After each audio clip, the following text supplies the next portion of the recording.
Welcome to another episode of Fill in the Blank podcast. I'm here with my good friend Chris Rourke, who Hello. has taught me many things, especially about Pastafarianism, and then I ended up teaching him some things. Mm-hmm.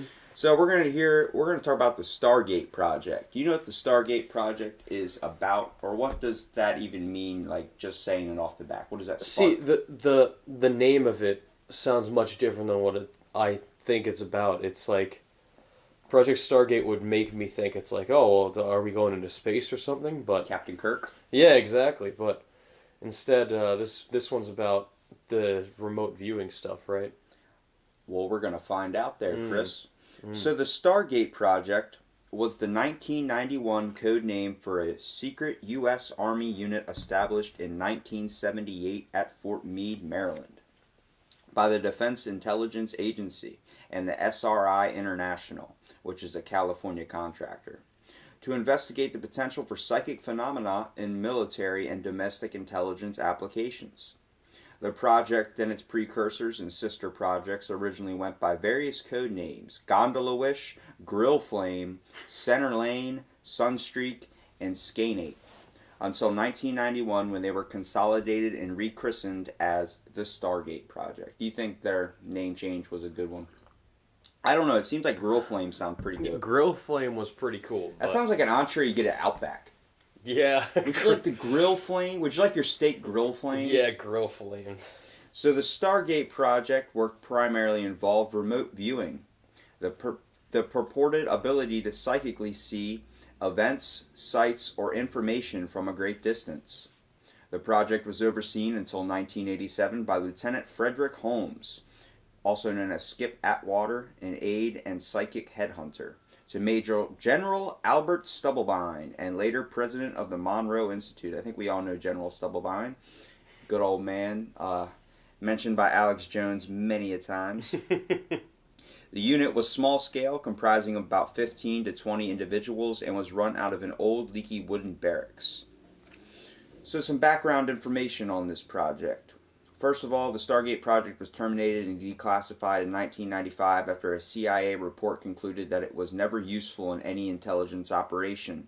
Information provided by the program was vague and included irrelevant and erroneous data, and there was no reason to suspect that its project managers had changed the reports so they would fit background cues.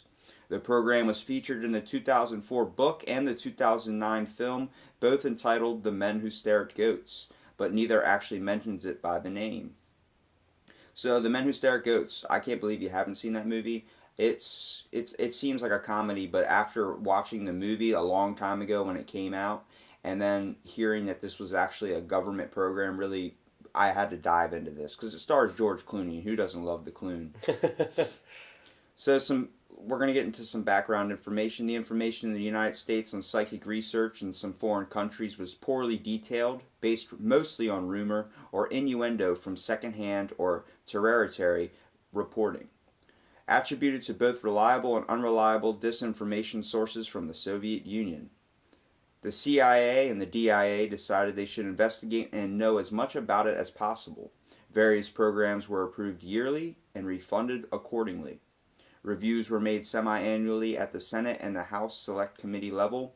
Work results were reviewed, and remote viewing was attempted, with the results being kept secret from the viewer. I think the whole idea behind that was that if the viewer was probably shown the incorrect, it would damage the viewer's confidence and skill. Mm. So this was a standard operating procedure throughout the years of the military and domestic remote viewing programs. Feedback to the remote viewer of any kind was rare. It was kept classified and secret. Now, what's your idea of remote viewing? Do you believe that that's an actual thing? People can see objects behind walls and know where hidden locations for, like, let's say if I want to know where Osama bin Laden was. Like, at one point, Barack Obama actually had some people try and remote view Osama bin Laden's, like, location and everything. Even though this program was discontinued, he read about it and tried to actually attempt that. They tried to find him in various spots, and they could only pinpoint 5 different locations. Yeah, well, I the way that I've always seen remote viewing was like a guy sits down with 3 folders in front of him, and it's only been tests. Like, it hasn't been, nothing practical has been used with remote viewing. It's only been tests that I've known about. And like, it's like, okay, well, which folder has a terrorist leader in it, and then like they would choose coordinates, and it would be like, okay, well, that is the coordinates that we said he was going to be in. Like that when they would hand him a packet with coordinates, essentially, it was they would know where he was beforehand, Mm-hmm. so that way they could hand someone a packet and say, where which one has him, and then he would point at coordinates X, Y, Z, and then it's like, okay, yeah, so he was there, so it's kind of So like he was in that general location.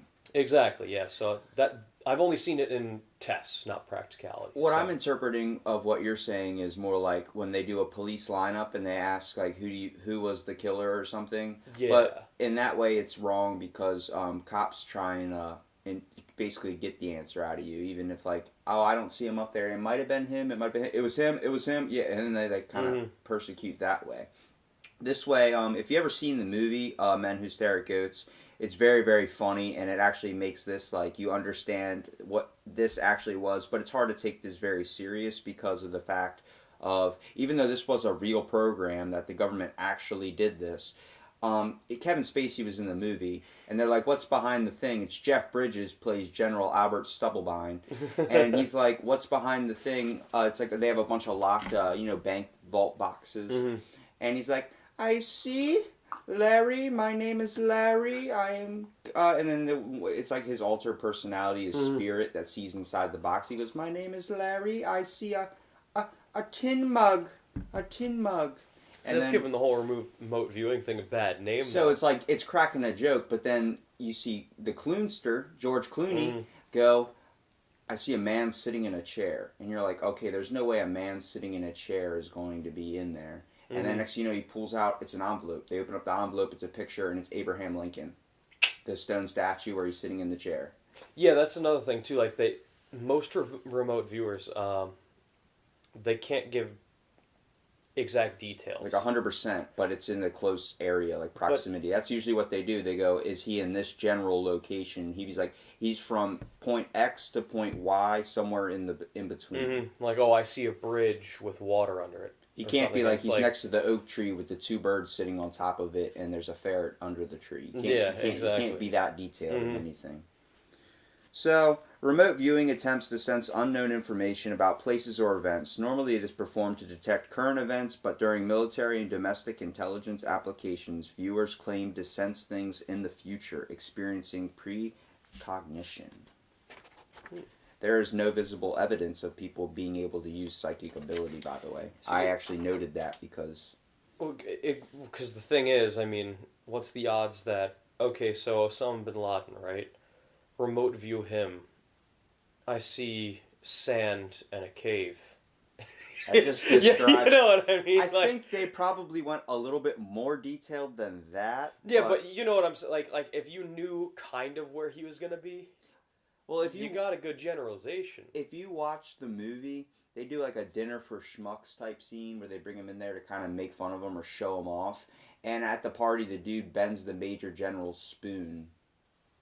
And like that dude was like obsessed with the psychic ability thing. He wasn't really involved a whole 100% into the program, but he was more of the fact like they believed that if you stared at a wall long enough, you could morph your cells in your body to run through the wall. And in the beginning of the movie, the dude just stands up while a nurse or a secretary is talking to him. A major general dude just gets up and runs headfirst into the wall and does not go through it, knocks himself out. Like that's the first scene of the movie, so it already kind of downplays the whole government program situation in the first place. Well, in the 1970s, United States intelligence sources believed that the Soviet Union was spending 60 million rubles annually on psychotechnic research. In response to claims that the Soviet program had produced results, the CIA initiated funding for a new program known as Scanate, Scan by Coordinate.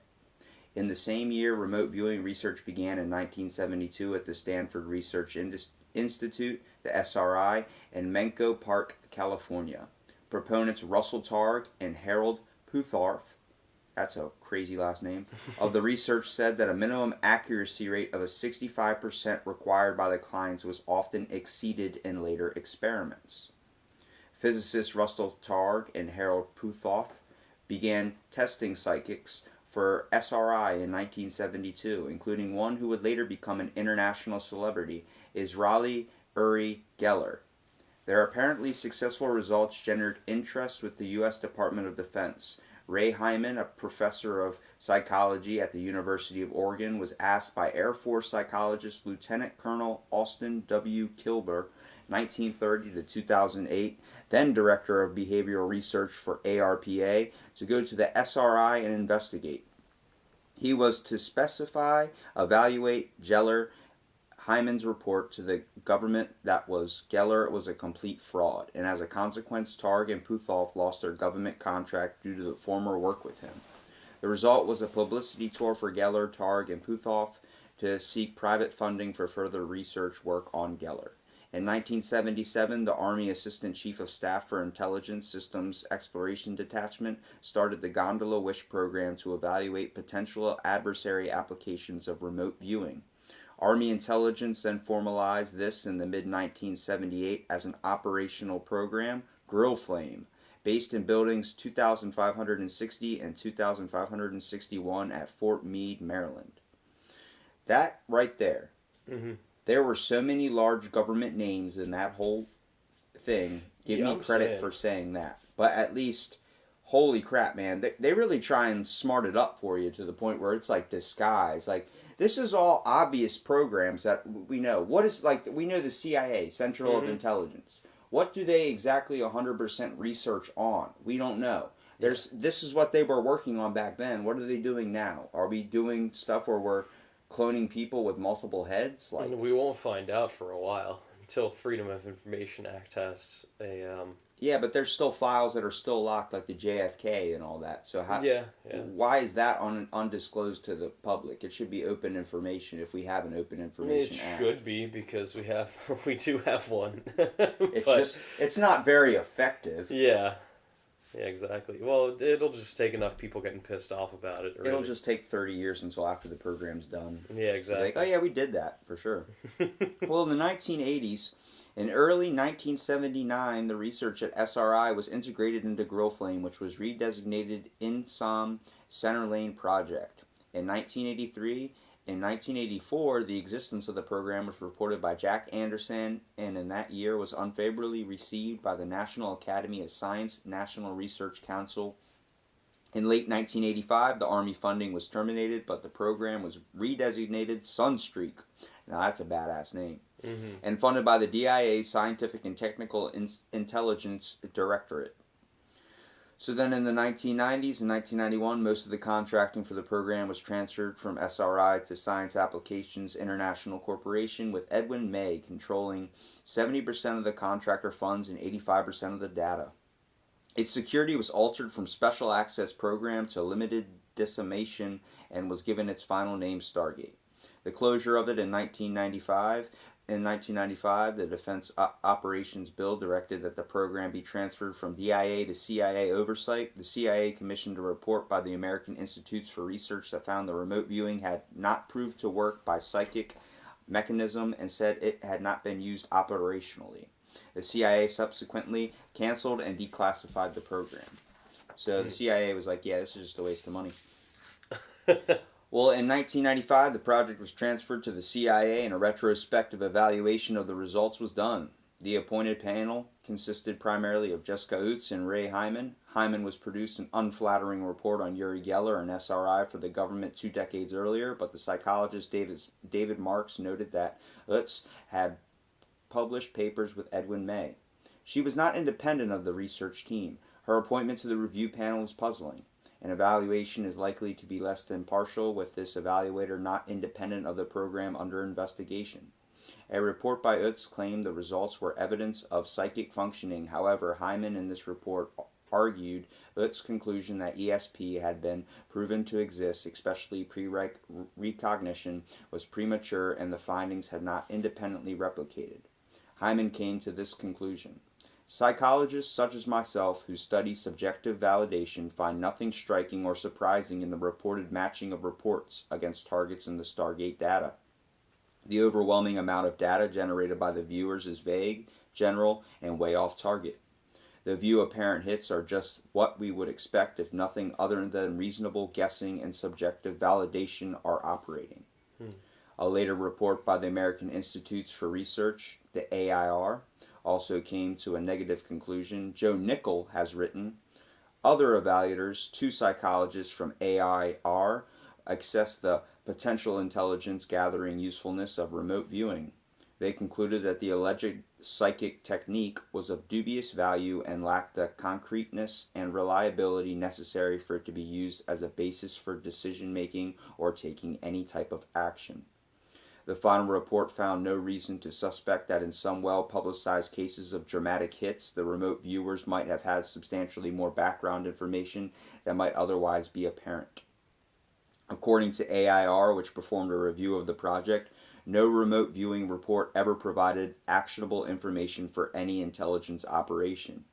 Based upon the collected findings, which recommend a higher level of critical research and tighter controls, the CIA terminated the $20 million project. Hold the phone. Jesus Christ. $20 million. That's For all these people that think this is just some spoon bending trick, and like it's all a bunch of hoo-ha, a bunch of a hoopla, shout out, a bunch of hoopla to them, but it's really hard to think they spent $20 million. That's like coming out of your tax money. Yeah, that's pretty ridiculous. Well, not yours, but your grandparents. Mm-hmm. So, citing a lack of documented evidence that the program had any value to the intelligence community, Time magazine stated in 1995 3 full-time psychics were still working on a $500,000 a year budget out of Fort Meade, Maryland, which would soon close. So they dropped from $20 million to $500,000. Yeah, it's still a big fucking number. Like with 3 people. Yeah, I don't know how. They're probably just going and buying groceries and just treating themselves. Honestly, what have you got done today? Well, I predicted it was going to rain. It didn't rain, but you know, our weathermen are all remote viewers. Then in that case, yeah, exactly. David Marks, in his book *The Psychology of the Psychic*, made in 2000, discussed the flaws in the Stargate project in high detail. Marx wrote that there were 6 negative design features of the experiments. The possibility of cues or sensory leakage was not ruled out, no independent replication. Some of the experiments were conducted in secret, making peer review impossible. And Marx also noted that the judge, Edwin May, was also the principal investigator for the project, and this was problematic, making huge conflict of interest with the conclusion, cueing and fraud being possible. Marx concluded the project was nothing more than a subjective delusion, and after 2 decades of research, it failed to provide any scientific evidence for the legitimacy of remote viewing.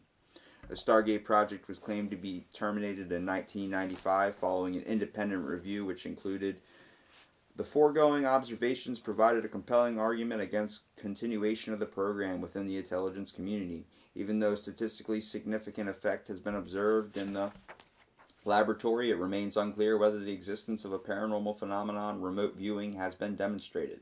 The laboratory studies do not provide evidence regarding the origins or nature of the phenomenon, assuming its existence, nor do they address any important methodological issue of inner judge reliability.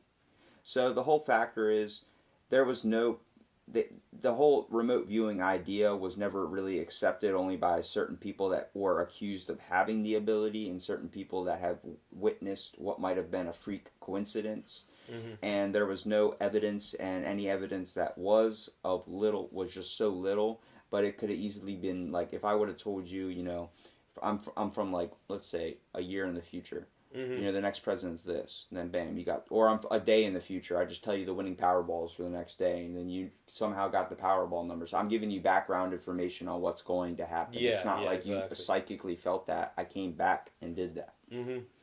So the methodology, the whole point was in January 2017, the CIA published records online of the Stargate project as part of the CREST. So that's the Right to Information Act, basically. Okay. That's the name for that. Methodology.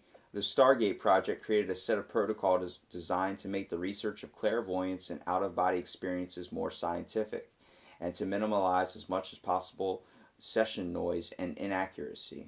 The term remote viewing emerged as shorthand to describe the more structured approach to clairvoyance.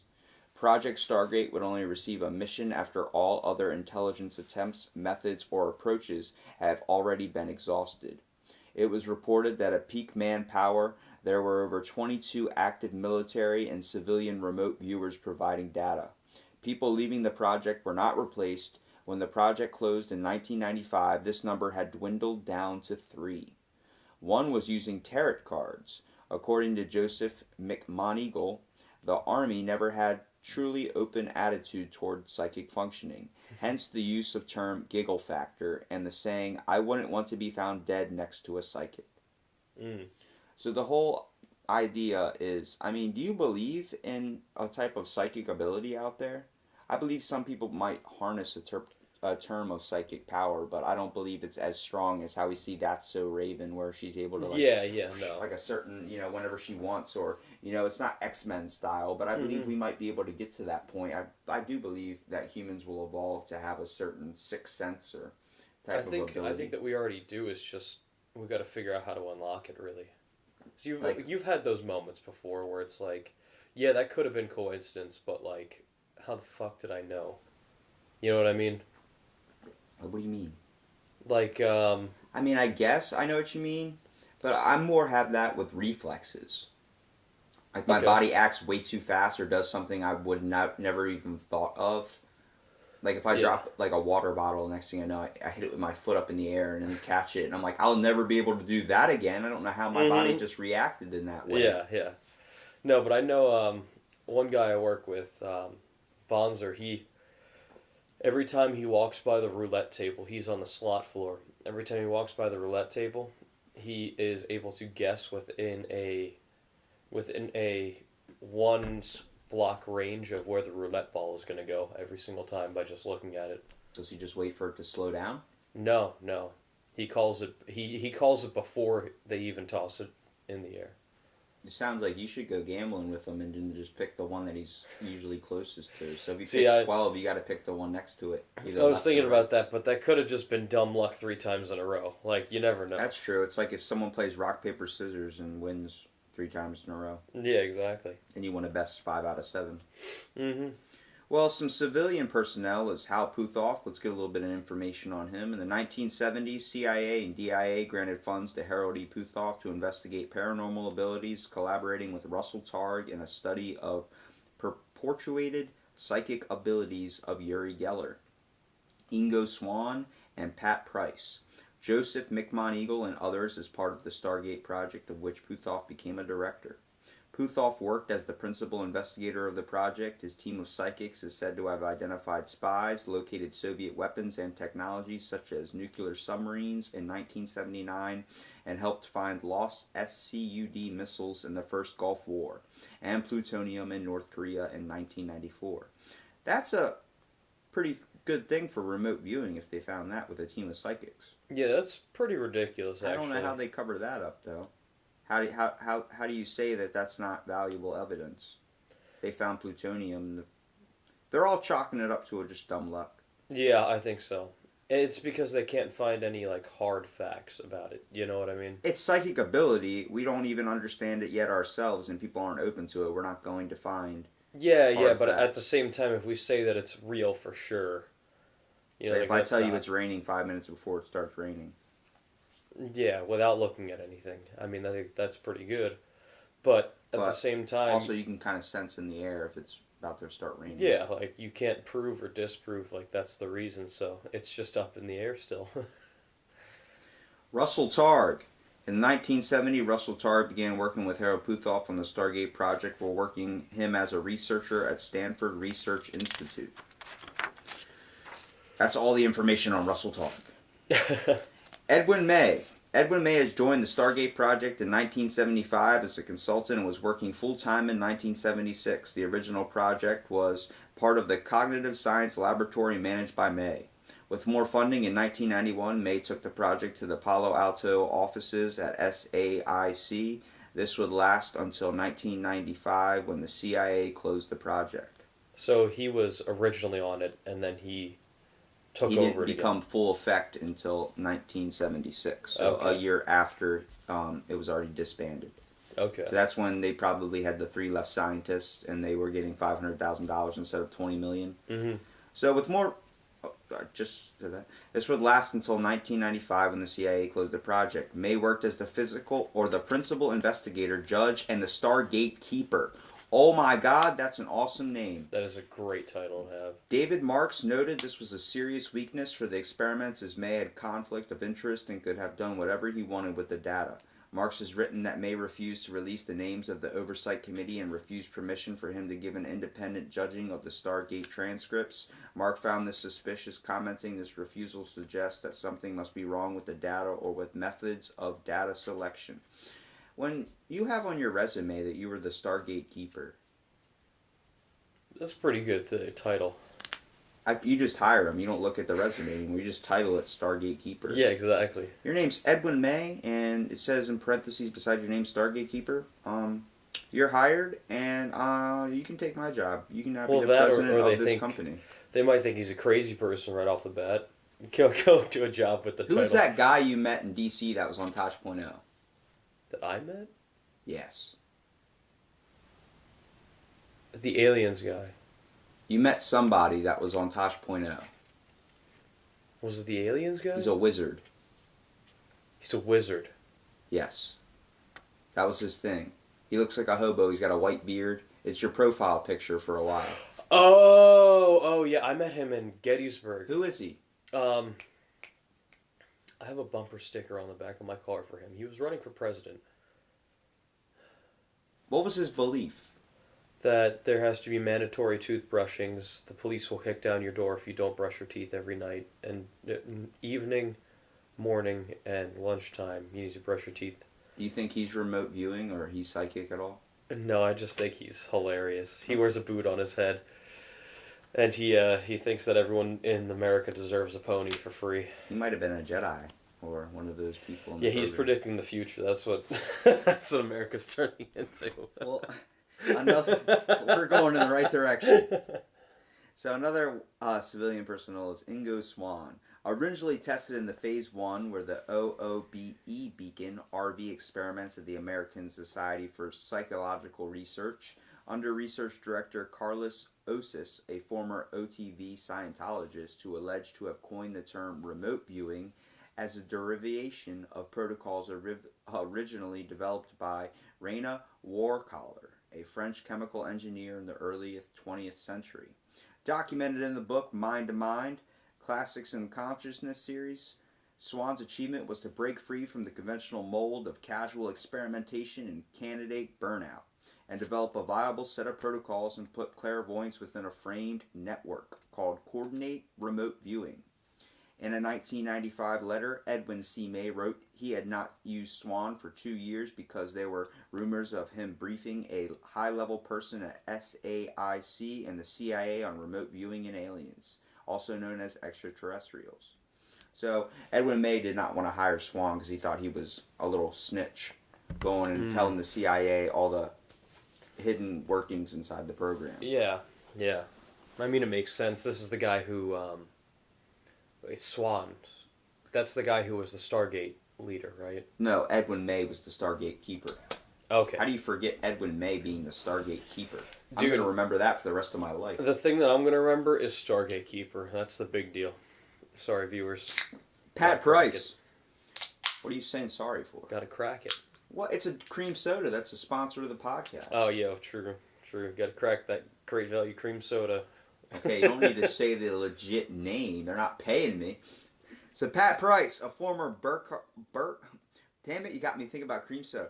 A former Burbank, California police officer who participated in a number of Cold War-era remote viewing experiments, including the U.S. government-sponsored projects, whatever you want to call it, Scanate and the Stargate project. Working with maps and photographs provided to him by the CIA, Price claimed to have been able to retrieve information from facilities behind Soviet lines. He's probably best known for his sketches of cranes, gantries, which appear to confirm the CIA intelligence photographs. At the time, the CIA took his claims seriously. So it was like the thing I explained with George Clooney, where he said the man in the chair, and they pulled it out, and it was a picture of a man in the chair. That's the same thing they did with Price. Like some of the more like legit remote viewers that I don't know if many people really focus on these guys, but what they'll do is kind of like you were saying with like your reflexes, right? You're like, oh, I'll never be able to do that again. Sometimes they will actually like take drawings or like just take paper, and as they're remote viewing and they're zoned out, they're just sketching something as they go. You know, kind of like how you just mentioned how he was sketching Being like able to cranes and draw all the that. skyline off of just seeing it in one picture. Yeah, yeah, but like sometimes that I'm saying like they were able to while they were remote viewing draw something. You know. So there were only a total of 5 civilian personnel, Mm. and there was a total of 3 military personnel. My favorite, Major General Albert Stubblebine, played by Jeff Bridges in the movie. Was he the one that got shot beforehand? Took a Stubblebine? bullet. Yeah, no, he didn't take a bullet to the head. I don't think so. Okay. A key sponsor of the research internally at Fort Meade, Maryland, Major General Stubblebine was convinced of the reality of a wide variety of psychic phenomena. He required that all of his battalion commanders learn how to bend spoons. Uri Geller and himself attempted several psychic feats, even attempting to walk through walls. In the early 1980s, he was responsible for the United States Army Intelligence and Security Command, during which time remote viewing project in the U.S. Army began. Some commentators have confused a Project Jedi, allegedly run by Special Forces primarily out of Fort Bragg, with Stargate. After some controversy involving these experiments included alleged security violations from uncleared civilian psychics working in sensitive compartmented information facilities, violations from the Major General Albert Stubblebine was placed on retirement. His successor at INSOM commander was Major General Harry Soyster, who had a reputation as much as more of a conservative and conventional intelligence officer. M.G. Soyster was not amenable to continue paranormal experiments, and the Army's participation in Project Stargate ended during his tenure. David Morehouse.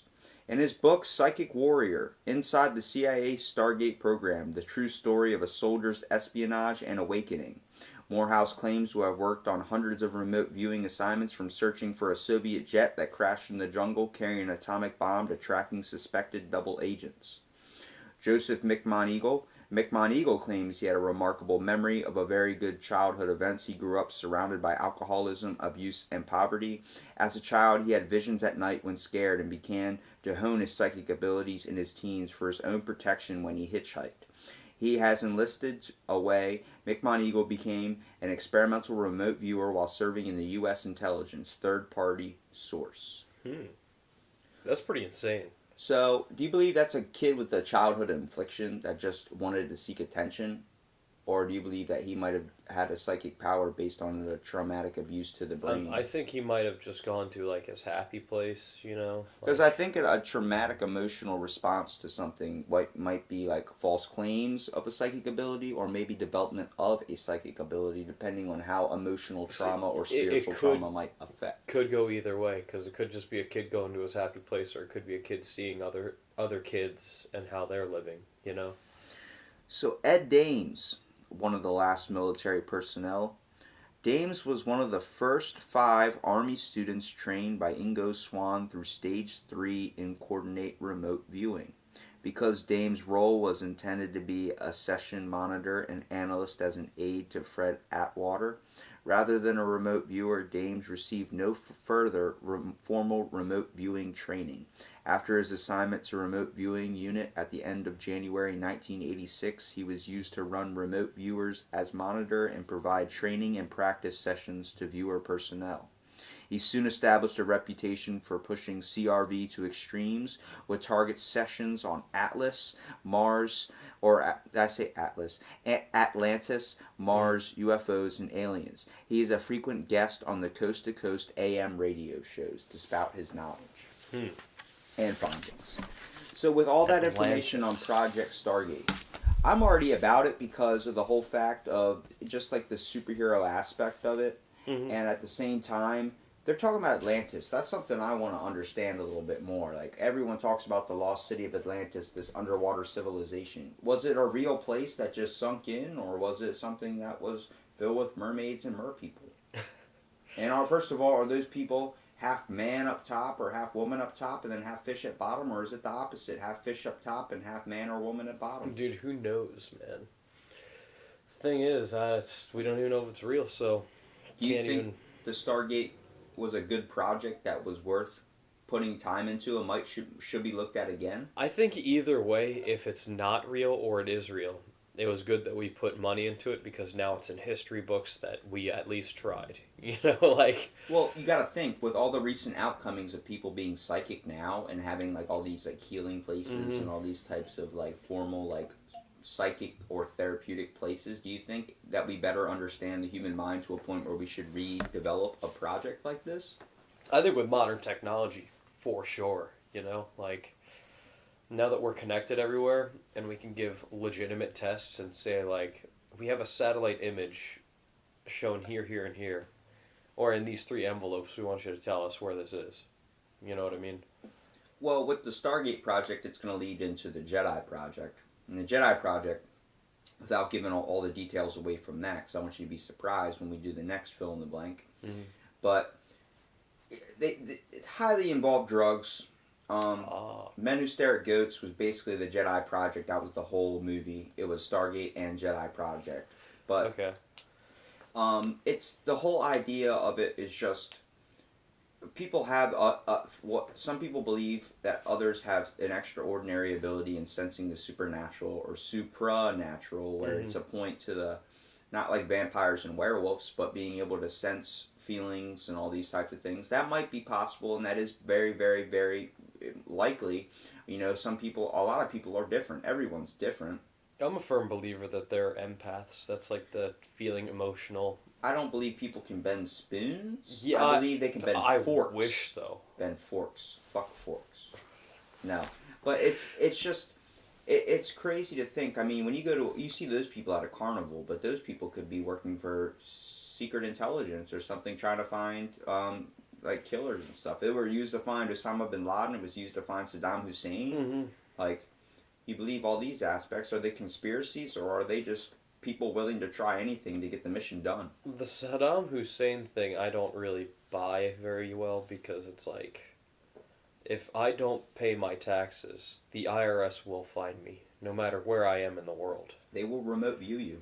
No, they wouldn't. No, they could find you easily. They got no matter one where you are. machine or one person that's like, Chris is in his house playing League of Legends. Dude, Eagle Eye.